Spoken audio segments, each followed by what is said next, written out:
In today's video, we're going to unravel one of the most horrifying stories of recent times. Did you know that there are things that have not yet been revealed in the tragic story of Josef Friezl? Today we're going to talk about those loose ends that were left unresolved and that have come to light. I invite you to stay until the end of the video because what we're going to see is so terrifying that it will surprise you. For those who don't know, the Josef Friezl case made headlines around the world in 2008 when law enforcement officers discovered that for 24 years he kept his own daughter in the basement. The room had become an impenetrable bunker, so Elizabeth couldn't even hear the screams of her mother, who lived 2 floors above. During all those years, Josef beat, insulted, and brutally raped the girl. Perhaps she would still be in her cage if it hadn't been for a twist of fate.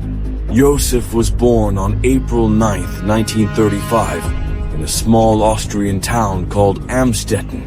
His father, Franz Friezl, served in the army, and his mother, Rosa Friezl, was busy doing housework due to her poor health. The small family lived with difficulties, and when the father left his wife with a child in 1939 in search of a better life, the situation became even more complicated. In those times, Josef and his mother depended on the help of acquaintances and neighbors. Later, one man described his father as an irresponsible loser who constantly cheated on his mother and called him nothing. According to Josef, his town's Nazi past had a great impact on him. In 1938, the entire town greeted Hitler enthusiastically, hanging swastika flags on every house and applauding when the Führer passed by. In 1941, troops were regularly transported to the Eastern Front, not far from his family's homes, and there were 2 concentration camps nearby.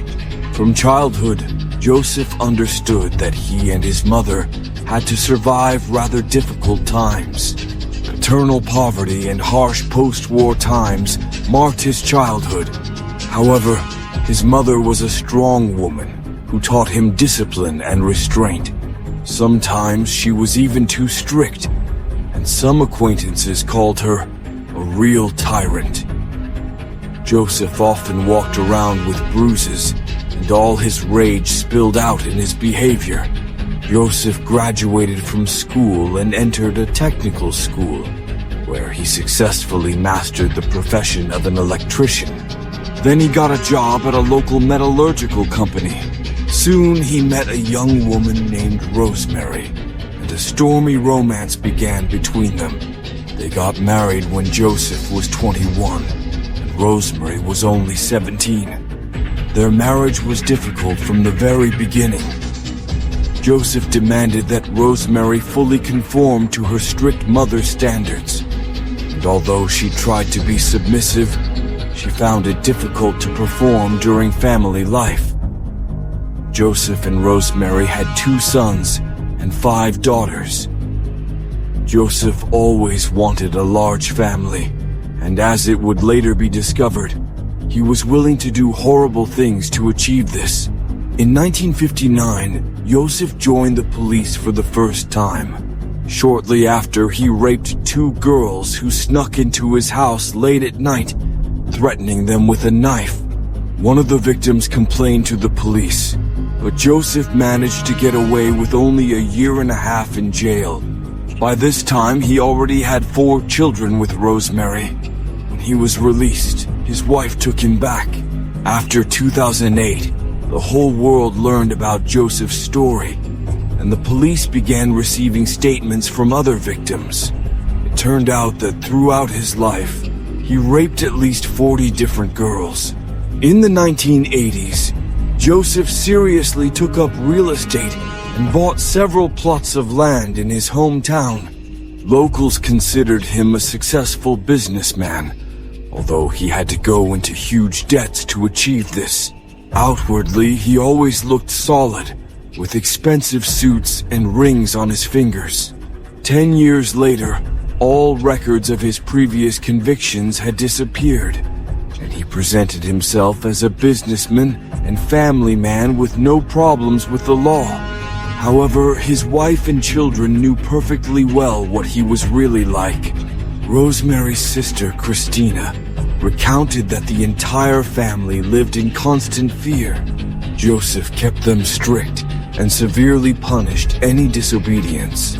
The children were not to make noise when he was in the room, and if they broke the rules or forgot to say please or thank you, he would beat them.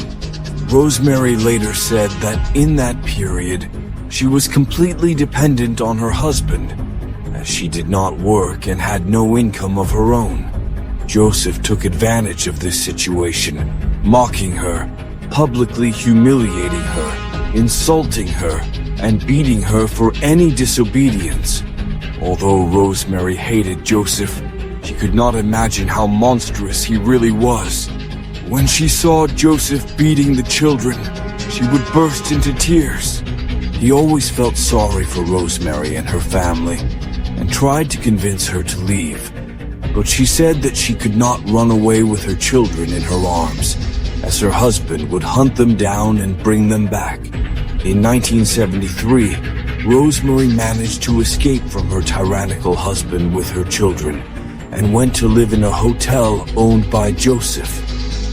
Sometimes Jose brought the children and left them for the weekend.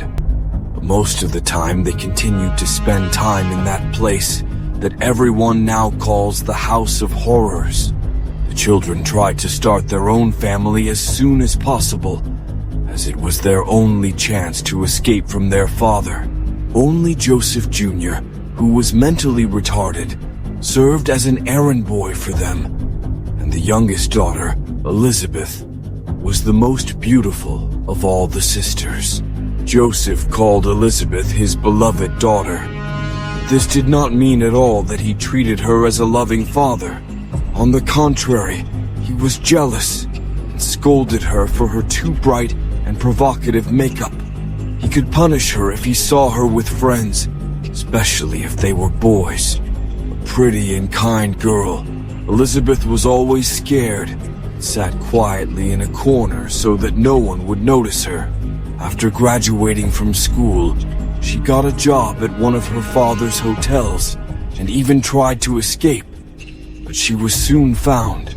Elizabeth's escape was known throughout the city, giving her the reputation of a runaway and dysfunctional teenager, something that only benefited Josef. On the night of August 28, 1984, Elizabeth's life changed forever. Her father woke her up and ordered her to accompany him to the basement, where he put her to sleep with ether and handcuffed her. For several weeks, he kept her in total darkness. Elizabeth tried to call for help, but it was useless. Josef had equipped the basement even more since 1978, when he submitted a petition to the municipality to build an air raid shelter right under his house, claiming that he feared for the lives of his wife and children because of the city's proximity to the border. Josef would go down to the basement only to bring food to his daughter and rape her. When Elizabeth tried to refuse him, he chained her up like a dog, and this lasted for about 9 months. Josef needed a plausible story to explain his daughter's disappearance, so he wrote a statement to the police saying that Elizabeth had disappeared. Days later, he brought a letter supposedly written by Elizabeth, in which she said she had left the house and would not return. Threatening Elizabeth with retaliation, he forced her to write more messages in which she said she had joined a cult and asked her mother not to worry. Locked in the basement, Elizabeth became increasingly insane. She wanted to tell a friend everything, but she feared being imprisoned. Josef confessed that the first sexual intercourse between him and his daughter occurred in the basement. He said that he could no longer restrain his desires and dreamed of having a second family in the bunker. Elizabeth became pregnant during those 9 months, and although she was worried about what her child would be like, she gave birth with Josef's help. In 1989, a girl was born who suffered from seizures from birth. Later, doctors diagnosed the girl with epilepsy, but otherwise she was an ordinary child. With her birth, Elizabeth at least had some life, which meant that she now had to take care of her daughter. In addition, the father's beatings decreased somewhat. Shortly after the birth of his daughter, Josef began to perceive Elizabeth as a wife. He bought her erotic lingerie and arranged dates with her in the basement, where he regularly worked with her. A year later, Elizabeth gave birth to another child. In 1992, another daughter, Lisa, was born. The family felt very cramped living in the one-room bunker area. Josef raped Elizabeth in front of his children, as there was simply no other place. When the youngest girl began to get sick, Josef came up with a solution.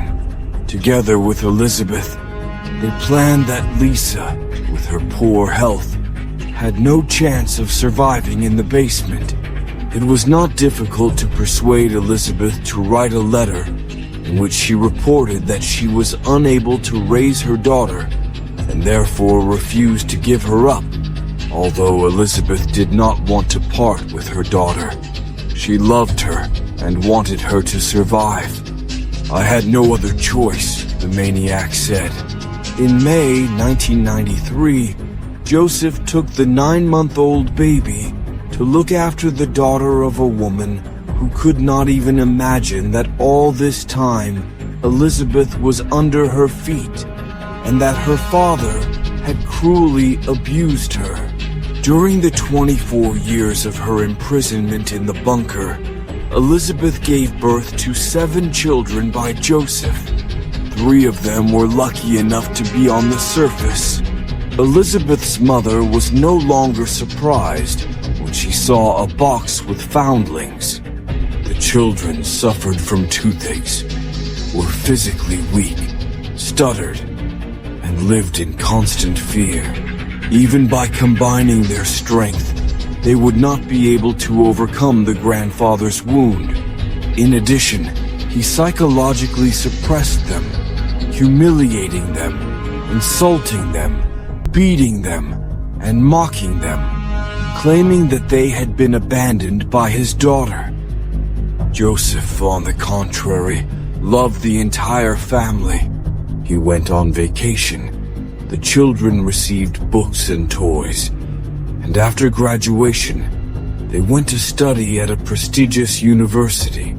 Although he remained strict, he no longer allowed himself the same behavior as when he raised his older children. Living with 2 families and keeping it a secret became more difficult every day. Nevertheless, Josef found time for entertainment, hiding behind shopping trips and meetings with friends. The man frequented bars or brothels where he satisfied his sexual needs. Elizabeth had long since ceased to attract him, as during the years spent in the dungeon, she had become a flaccid and toothless woman. So Josef ordered an old woman for himself. The best prostitute, for an extra fee, had sex with him in the basement. The brothel is a gloomy place and very much in keeping with this environment. Attracted by the idea of returning to his native country, the man showed Elizabeth the basement. There were photographs of children who lived on the floor above, and they told her about their successes and what they could become. One day, Elizabeth's daughter fell seriously ill. She could not afford a doctor, so Josef gave her a simple aspirin, but the girl kept fainting and vomiting blood. As a result, under pressure from Elizabeth, Jose had to take his daughter to the hospital, making up a story about what her mother had left behind. She did this before, but with little notes attached from the children. Of course, this caught the attention of the doctors. The story seemed quite suspicious, given the state the girl was in, and they couldn't believe that her mother had brought her to such a situation. The girl was covered in bruises, and her dental condition was deplorable, which made the situation incredibly bad. Soon, the police became interested in why the mother had left the girl on the doorstep without taking her to the hospital. Why was the girl in such a terrible state? Did her mother never take her to see a doctor? The situation got even worse. The girl was put on a respirator while her mother was being traced. Meanwhile, Elizabeth watched the stories of the abandoned girls on television. She had a television in the bunker and watched the broadcast of her daughter, who was begging her father to release her from the hospital, promising that she would not reveal her secret. Jose agreed for the first 2 hours of the interrogation. At first, Elizabeth stood firm on her version of events, claiming that she belonged to a cult. However, when the police convinced her that they were there to protect her, she told them her whole story. The next day, Jose was forced to perform operations in the basement, where he found the rest of the children. They were immediately taken to the hospital, and the torturer was arrested on March 19, 2009. Jose, aged 73, was sentenced to life imprisonment. He was found guilty of unlawful deprivation of liberty, negligent homicide, rape, and enslavement. The Austrian maniac is still alive, serving his sentence in a psychiatric hospital. All the victims of the crime have undergone lengthy rehabilitation. Now, Elizabeth and her children live in Austria under other names, trying to lead a normal life. It's terrifying to imagine that tyrants like him may be living among us. What do you think? Do you think people like Jose deserve punishment? Write your thoughts in the comments. Don't forget to subscribe so you don't miss new episodes. Thanks for watching. Take care of yourself and your loved ones.